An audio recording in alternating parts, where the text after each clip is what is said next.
Assalamualaikum warahmatullahi wabarakatuh.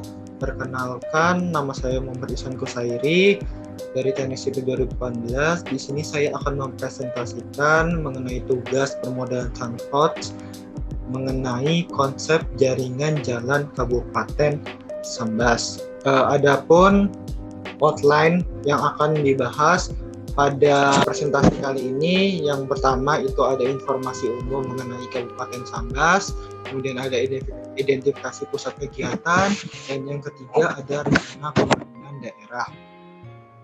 Kita masuk yang pertama. Jadi Kabupaten Sambas ini merupakan salah satu kabupaten di Provinsi Kalimantan Barat dengan luas wilayah 6.395,70 km persegi dengan populasi menurut data BPS tahun 2015 sebesar 640.474 jiwa. Batas wilayah kabupaten ini di sebelah utara ada Laut Natuna dan Sarawak Malaysia, di sebelah timur ada Kabupaten Bengkayang dan Sarawak, di sebelah barat ada Laut Natuna, dan di sebelah selatan ini ada Kota Singkawang dan Kabupaten Bengkayang. Jumlah kecamatan di Kabupaten Sambas hingga saat ini sebanyak 19 kecamatan. Kemudian lanjut, identifikasi pusat kegiatan. Yang pertama itu ada pelabuhan. Ini adalah peta lokasi pelabuhan. Nah, ini adalah pelabuhan Laut Paloh yang terletak di pinggir Sungai Paloh, di mana pelabuhan ini merupakan pelabuhan pengumpul yang fungsi pokoknya itu melayani angkutan laut dalam negeri serta angkutan laut antar provinsi, sehingga arah pelayarannya ini menuju ke arah hilir, yaitu ke Selat Karimata.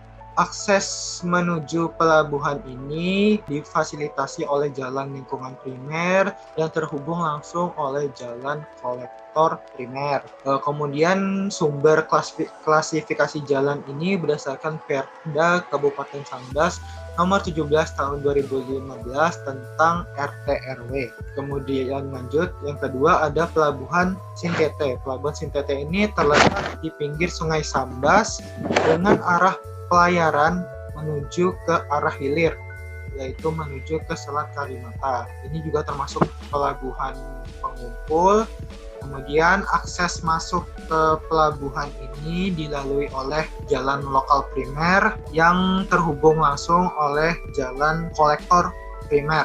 Jalan kolektor primer ini menghubungkan antar kecamatan di Kabupaten Sambas. Kemudian berikutnya ada Pelabuhan Feri Kuala Tebas. Ini terletak di Kecamatan Tebas dan merupakan pelabuhan penyeberangan dari Kecamatan Tebas menuju ke Kecamatan Tekarang. Kemudian untuk akses masuk ke pelabuhan ini dilalui oleh jalan lokal primer yang terhubung langsung oleh jalan kolektor primer. Kemudian lanjut ada terminal. Ini merupakan peta lokasi terminal. Ada terminal Pemangkat dan ada terminal Kartiasa.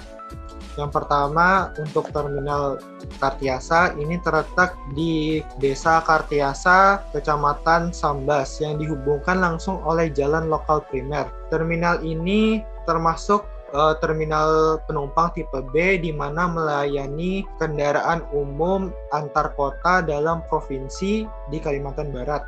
Seperti yang terlihat pada gambar, ini merupakan salah satu rute yang diakomodasi oleh terminal ini, yaitu rute Pontianak menuju ke Kartiasa.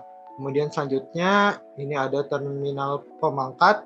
Untuk akses masuk ke terminal Pemangkat ini difasilitasi oleh jalan lokal primer di mana untuk warga dari perkampungan sekitar terminal ini dapat masuk melalui dua akses, yaitu di sebelah sini dan di sebelah sini. Terminal ini juga terhubung oleh jalan kolektor primer di mana dari arah Singkawang dapat masuk ke lewat sini lewat jalan lokal primer, kemudian mengangkut penumpang di sini dan melanjutkan perjalanan ke terminal Kartiasa yang sudah saya sebutkan tadi. Kemudian untuk bandara, ini merupakan peta lokasi bandara. Bandara di Kabupaten Sambas ini hanya satu, yaitu Bandar Udara Paloh. Bandar Udara Paloh ini merupakan bandara perintis yang melayani rute penerbangan ke daerah Kalimantan Barat, artinya penerbangan jarak pendek. Untuk akses masuk bandara ini ada dua yang difasilitasi oleh jalan lingkungan primer yang terhubung langsung terkoneksi oleh jalan lokal primer. Bandara ini terletak di Jalan Raya Liku, Nibung, Paloh, Kabupaten Sambas. Kemudian untuk lokasi industri dan pergudangan, ini saya mengambil di tempat pelelangan ikan penjajab di Kecamatan Pemangkat.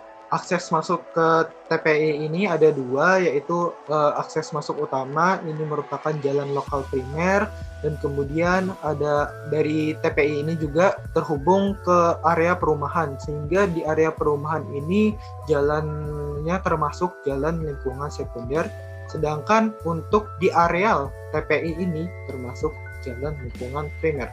Ke pasar, pusat perdagangan, ini peta lokasi pasar. Nah, ini yang pertama ada Pasar Rakyat Tebas. Pasar ini merupakan pasar pusat di Kecamatan Tebas yang menghimpun aktivitas perdagangan secara besar di Kecamatan Tebas. Untuk akses menuju ke pasar ini terkoneksi dengan baik, di mana di sebelah pasar ini terdapat jalan lokal primer yang menghubungkan wilayah pedesaan di Kecamatan Tebas ini menuju ke pasar. Selain itu, untuk warga di perkampungan terdekat, di dekat sungai ini, juga terintegrasi dengan baik melalui jalan lingkungan primer yang dihimpun langsung oleh jalan kolektor primer. Sehingga untuk koneksi antar kampung, antar wilayah di sekitar pasar ini berjalan dengan baik. Kemudian ada Pasar Rakyat atau biasa disebut Pasar Melayu, ini yang terletak di pusat kota Sambas di Jalan Gusti Hamzah, Dusun Pasar Melayu, Kecamatan Sambas. Pasar ini terkoneksi langsung oleh jalan kolektor primer yang dimana dari arah perkampungan untuk menuju ke Pasar Rakyat ini dapat diakses melalui jalan lokal primer. Kemudian untuk jalan di sekitar pasar, di samping pasar, ini terdapat jalan lingkungan primer. Kemudian lanjut, yang ketiga ini ada Pasar Tradisional Sambas. Ini terletak di Kartiasa, Kecamatan Sambas, yang terhubung langsung oleh jalan kolektor primer, di mana di depan pasarnya ini terdapat jalan tembus, jalan atau biasa disebut bypass, yang termasuk jalan lokal primer yang menghubungkan ke wilayah perbatasan Kecamatan Sambas dan Kecamatan Sebawi. Konektivitas menuju ke pasar ini dapat terkoneksi dengan baik, artinya memakan waktu yang sebentar daripada memutar ke pusat kota Sambas. Kemudian ini lokasi wisata, saya mengambilnya di Kecamatan Sambas. Ini ada Taman Lungi Sambas dan ada Istana Kesultanan Sambas. Yang pertama ini Istana Kesultanan Sambas. Ini akses masuk ke istananya ini melewati perkampungan warga, sehingga jalannya ini disebut jalan lingkungan primer dan kemudian terhubung langsung oleh jalan kolektor primer. Lanjut, yang kedua ini ada Taman Lungi Sambas. Akses masuk taman ini ada dua, yaitu dari jalan lokal primer dan juga terhubung juga oleh jalan kolektor primer. Kemudian ini adalah rencana pengembangan daerah berdasarkan RT/RW Kabupaten Sambas tahun 2015 sampai 2035. Tadi sempat saya singgung mengenai pelabuhan penyeberangan. Berdasarkan RT/RW Kabupaten Sambas tahun 2015 sampai 2035, ini terdapat rencana pembangunan jembatan yang meliputi di wilayah perkotaan Sambas, yaitu melintasi Sungai Sambas Kecil dan melintasi Sungai Temberau. Baru itu di Kecamatan Senjangkung ini ada yang melewati Sungai Sambas, kemudian di Kecamatan Sebawi ini melewati Sungai Sambas Kecil, di Kecamatan Selakau Timur ini melintasi Sungai Selakau, dan di kawasan perkotaan Pemangkat ini melintasi Sungai Pemangkat. Artinya dengan adanya rencana pembangunan jembatan ini, perwujudan jembatan nantinya dapat mengkoneksi antar wilayah Kabupaten Sambas ini sehingga perekonomian masyarakat di Kabupaten Sambas ini dapat lebih baik karena dengan adanya jembatan maka masyarakat tidak perlu mengeluarkan uang untuk membayar sewa kapal feri penyeberangan. Seperti itu. Kemudian ada juga pengembangan jalur kereta api, di mana rencana jalur kereta apinya ini meliputi koridor Singkawang, Pemangkat, Sambas, kemudian Aruk. Dan letak stasiun kereta apinya direncanakan di Pemangkat, di Sambas, dan di wilayah perbatasan yaitu Aruk.